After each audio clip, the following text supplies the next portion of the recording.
So I guess getting kind of to the meat now in terms of looking at this incident specifically.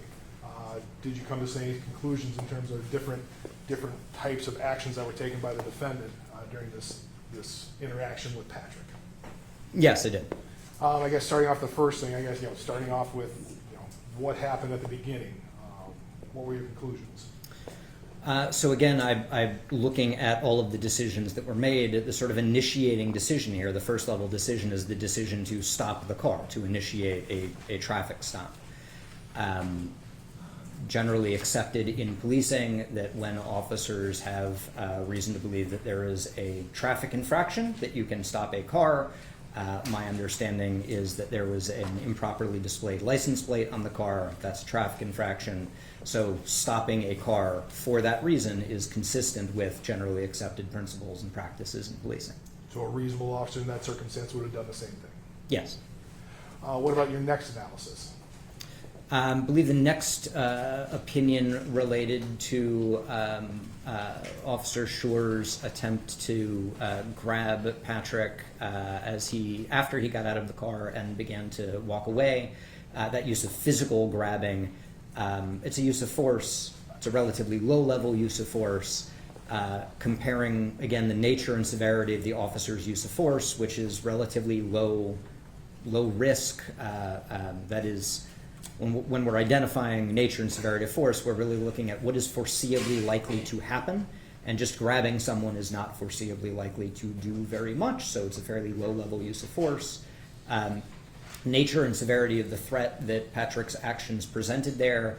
He's walking away. There's a threat of escape or evasion. So balancing those two things together, grabbing someone who's attempting to walk away, is perfectly consistent with generally accepted principles and practices in policing. So a reasonable officer in the same circumstance would have done that? Sure. What about the decision to chase him around the car? What about that? That's where we start to run into issues. So they run around the back of Patrick's vehicle and then past the front of the vehicle, sort of along the sidewalk into that driveway area. This creates some tactical concerns, and the reason it creates some tactical concerns is because there is another individual in that car. And in policing, the goal is not just catch whoever runs away. The goal is to do so safely and efficiently. And if you run past a car, you don't know what else is going on with that individual in the car, what else they may be doing with any evidence that might be in that car. So if one person goes hightailing off and you chase them, you may miss the fact that the other person is taking all of the evidence out of the car and walking away and dumping it somewhere. You also expose yourself to some unnecessary tactical risks. When you run past the car and now you have the other individual in the car at your back, you have no idea what they're doing because you're so focused on the individual that you're chasing. And that gives them an opportunity to, put it bluntly, get out of the car and attack you in a direction that you were not expecting. So going back to that sort of tactical framework, the tactical benefits of chasing someone are not nothing, right? There is some tactical benefit that I could chase someone and maybe grab them. But the tactical risks of doing so are substantial. And for that reason, there's generally accepted guidance in policing that says if there are more people in the car and someone goes running, you stay with the car.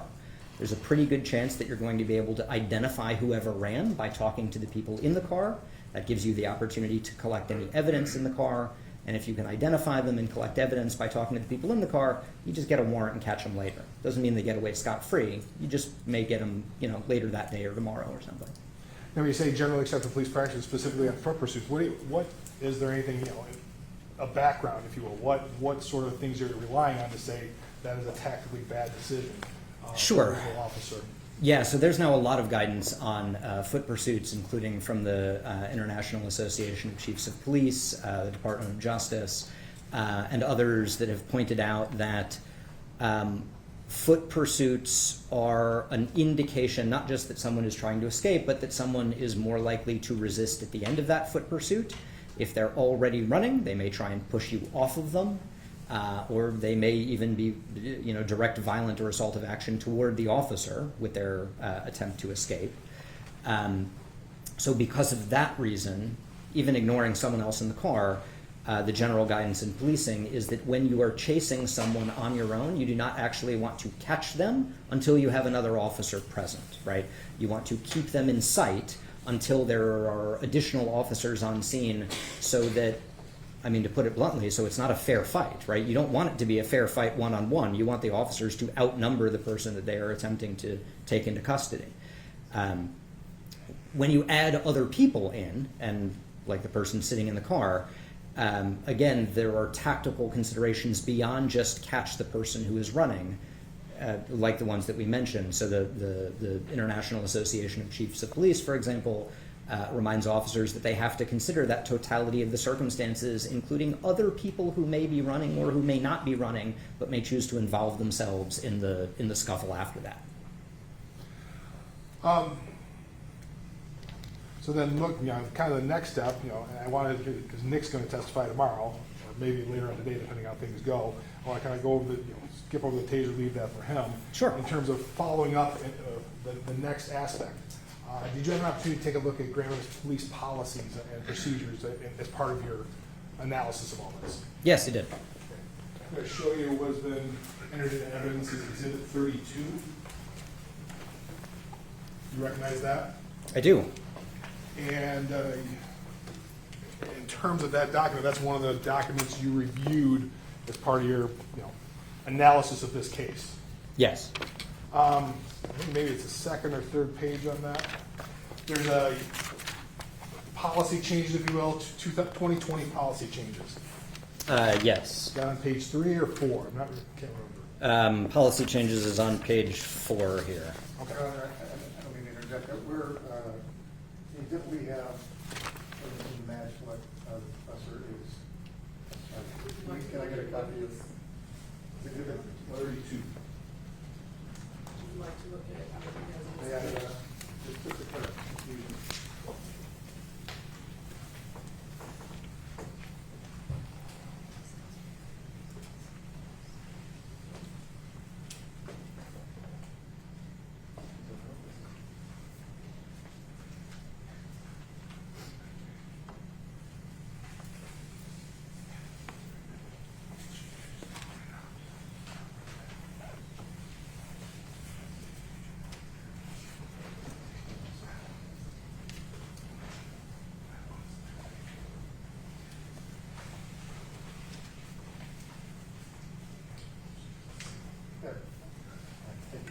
Thank you, I'm sorry. Be sure it's spot. Thank you. So the 2020, there's some changes, I guess, in terms of 2020 in regards to police, specifically Grand Rapids police policies and procedures, correct? Yes, that page says GRPD at the very top. GRPD use of force policy changes 2020. Now, in terms of the policy changes, was there any direction in terms of giving a warning before using deadly force? There is, this is number 3. Number 3 says require a warning before shooting, and then goes on MOP 9-1.64. Whenever reasonably possible, officers shall provide verbal directives before deadly force is used. Now, in terms of, you knew that, did that factor into your analysis in terms of when you're trying to make a decision on the use of force, the ultimate use of force, which you're called in for in this case, did that play a role in your decision? Sure, yeah. In sort of 2 ways, right? One, everything that I looked at factors in, right? Everything in the case file factors into the decision making, even if it ends up not being dispositive. In this particular case, one of the opinions that Nick and I developed after reviewing the materials is it would have been feasible in this case to give a specific warning about the use of deadly force prior to that use of force. And why is that? Why was it feasible, or why is that? Because there was time to do so. There are at least several seconds prior, even while Officer Schurr is reaching for and drawing his gun, that would have allowed for a specific warning about the use of deadly force. Now, in terms of that, you've talked about generally acceptable police practices. Does that also, this policy also reflect that, if you will, in terms of, is that something that's required now, or at least across the country? It does, yes. So it is certainly a generally accepted practice now that officers give a warning, and I want to emphasize when feasible, because the situation does not always allow for it, but that officers give a warning when a warning is feasible, when it is reasonably possible to give a warning. It's generally accepted in policing that they should give a warning prior to using deadly force. That actually got incorporated into generally accepted police practices after a Supreme Court decision in 1985 that sort of made the same point. Now, that was in a legal context, but police practices adopted it as a generally accepted principle or practice within policing. Now going into a little bit further in terms of this, I guess I'll go right here. Can I use the video? Some of the stuff that we're introducing are procedures by the GRPD. We don't want to put those on for the media. These are policies that are already out there in the open, so I'll refer directly to them. This is still part of Exhibit 32. Sure. We're looking at 9-1.1. Since you're here, looking at paragraph 3. Do you see paragraph 3? I do, yes. And this would be the use of force policy, if you will, for Grand Rapids Police. Yes, And you reviewed that? I did. What are your thoughts? As an expert, is this generally what's out there for other departments? Is this sufficient? Can you give an idea how this factored into your decision? So this is a pretty casebook reflection of generally accepted practices in policing. Policing limits the use of deadly force to those situations where there's an imminent threat of death or great bodily harm. Policing typically says that there are two ways that can happen. One is immediate, one is through escape, and you see both of them sort of outlined in B3 there. Again, the wording might be ever so slightly different, reasonable threat instead of imminent threat, but the concept is certainly is reflective of generally accepted practices in policing. Going down now to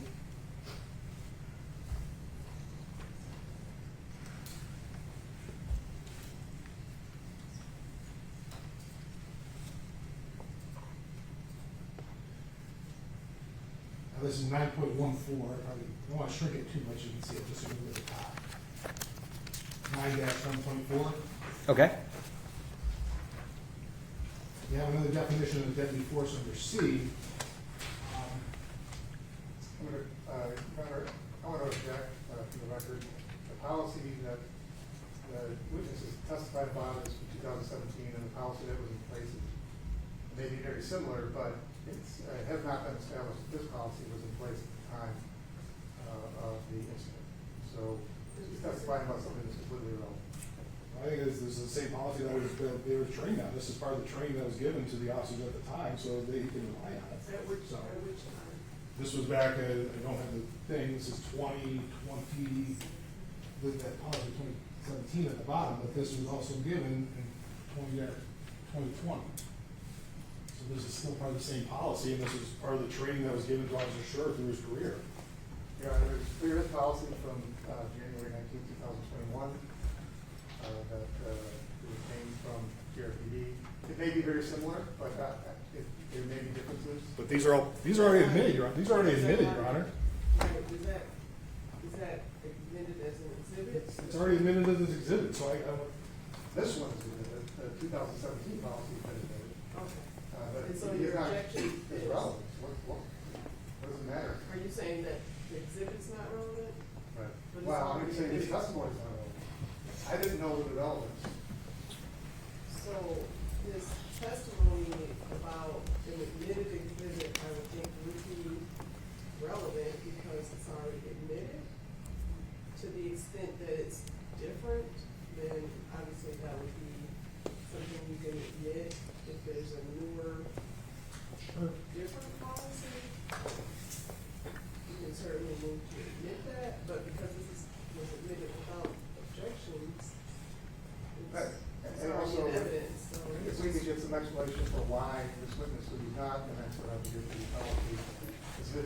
provided the basis of his opinions, then I don't know what that's going to establish. It's enough more of a foundation.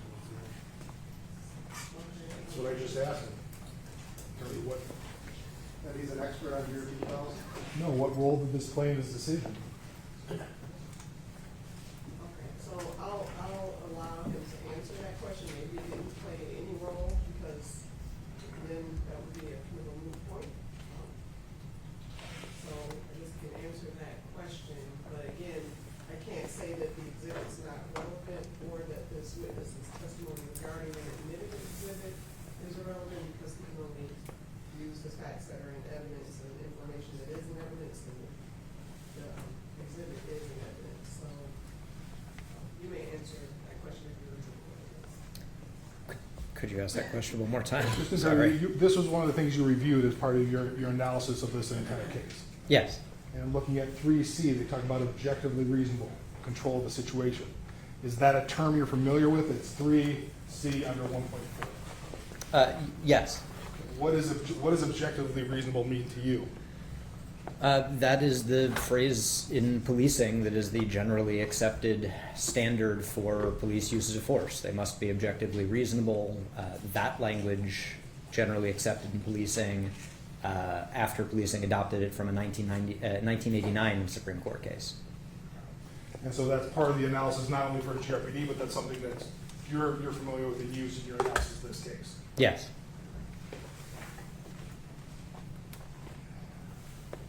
Once again, looking at, now we're down to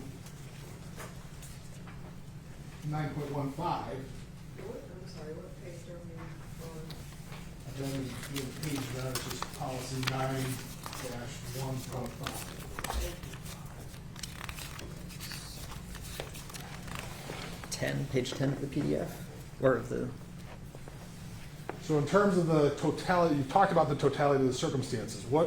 What does that mean to you? And I guess how is it reflected? Is this, what's reflected in their policy reflective of what the totality of the circumstances mean in generally accepted police practices?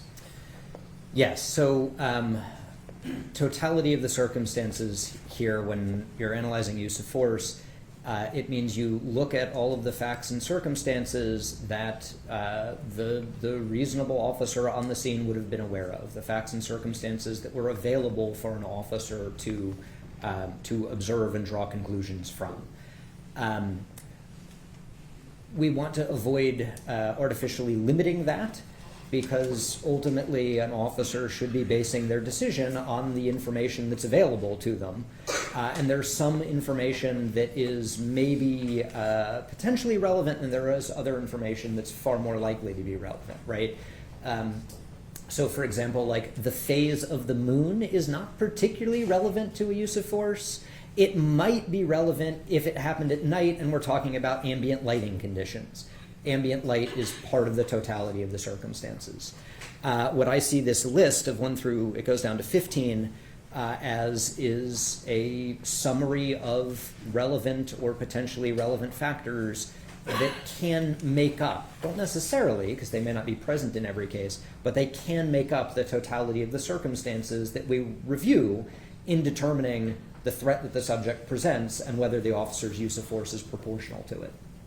And so this listing here for Grand Rapids policy is also what is used out in the generally accepted police practices as well. Sure. You don't always see it as a list. In our book, my co-authors and I provide a similar list. We break it up into 3 different aspects: a list of officer characteristics, a list of subject characteristics, and a list of environmental or situational characteristics. But they're all basically the same, right? I'm not saying like this exact list is something that you can find in every agency. But again, if you talk to officers at every agency and said, could this matter in the use of force analysis, they'll say, yeah. And there's probably stuff that's not on this list of 15 that could also factor in to the use of force analysis, like ambient light conditions, which are not actually on the list. Why would ambient light conditions? That seems like kind of a random thing. It depends on what an officer can see or can't see, right? How well an officer can actually see what's going on and what conclusions they draw from either good visibility or limited or bad visibility. That can definitely matter. They did neglect one thing, going back to the 2020 changes, going back to, I think, page 4, Yes. things we can't put on. Page 4, I'm there. Was there anything about reasonable alternatives being exhausted before use of deadly force? There is point 4 says require that all alternatives be exhausted before shooting, and the note is already in MOP 9-1 under escalation and de-escalation of force. So all reasonable alternatives exhausted before shooting, is that a generally accepted police practice? This one gets a little bit tricky. In most contexts, yes, but we have to be careful in how we define reasonable alternatives, right? In the context of a shooting, officers are presumably using deadly force to address a threat, as mentioned elsewhere in that policy, to address an imminent threat of death or great bodily harm. So we don't, when we're talking about reasonable alternatives, we're not asking, is there something else that officers could have done? We're asking, is there something else that officers could have done that would have had a similar likelihood of addressing the imminent threat of death or great bodily harm? So as long as we sort of define what we mean by reasonable alternatives, yeah, that's fairly common. So ultimately, this comes down to the decision to fire on the cell phone video that you watched, correct? Yes. Can you give your idea? Was the decision with a reasonable officer similarly situated made that decision? Objection, Your Honor? Let's see. Can we approach? Yes.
Outside of your presence, and so I'm going to ask that you please leave your notes upside down in your chair. Remember that you're not to discuss the case with each other or with anyone else at this point, and also to avoid media and social media. All right, thank you.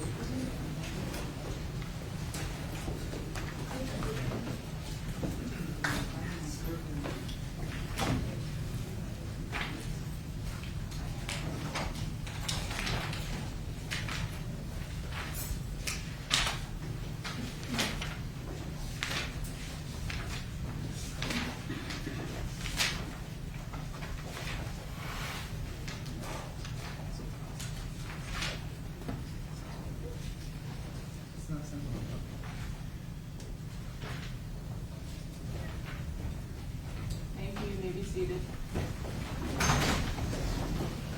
Your Honor, if I can just explain more my objection, or maybe it's an objection to lack of foundation.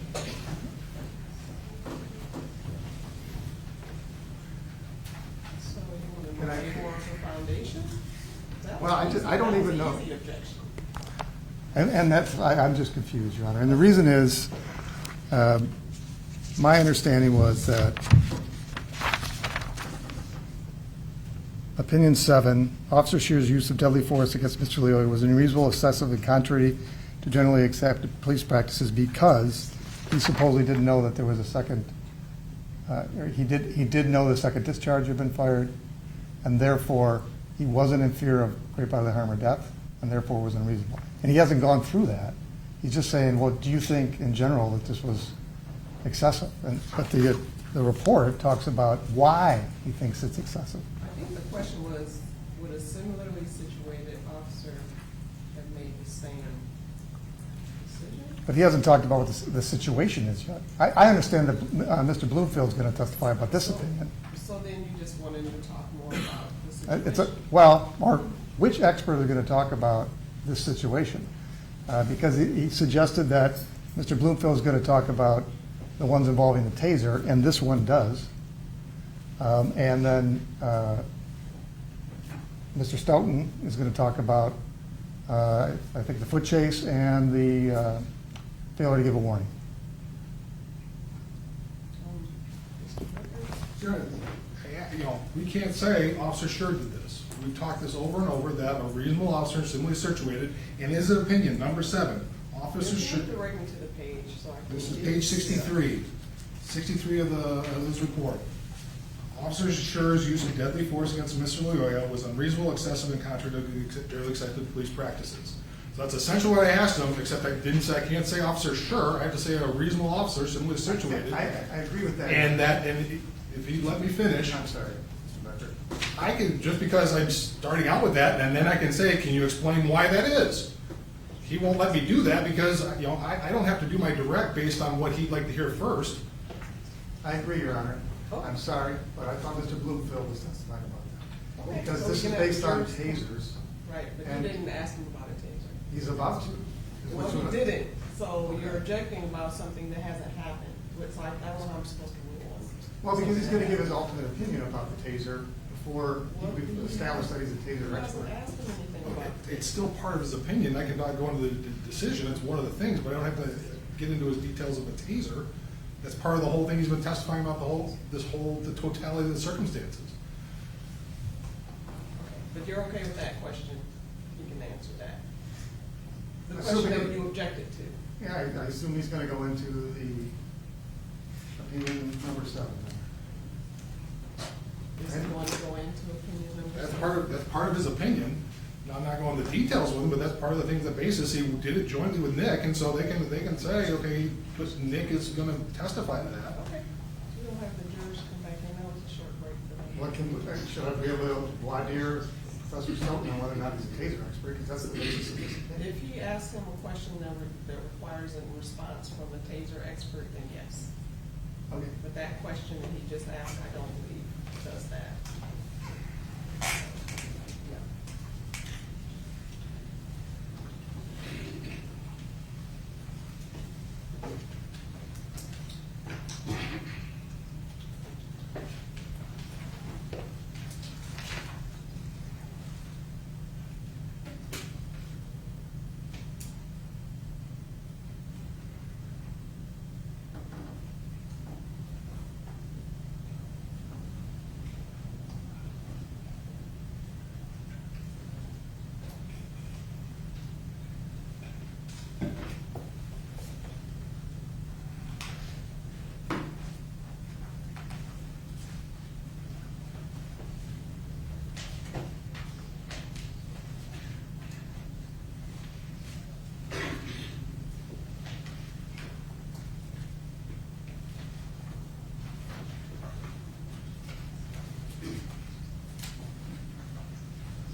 I will try to. Would a reasonable officer in a similarly situated reasonable officer made the decision to fire in this circumstance? No. Part of that, what is the basis for you? Is part of that going to the failure to warn? No, failure to warn is a separate issue, right? A separate inconsistency with generally accepted practices. So why do you mention that in your opinion in terms of this failure to warn? I'm sorry? Why do you mention that in this opinion in terms of your failure to warn? As a separate opinion, there is like a tactical violation, right? There is some decision or action that is not in keeping with generally accepted police practices.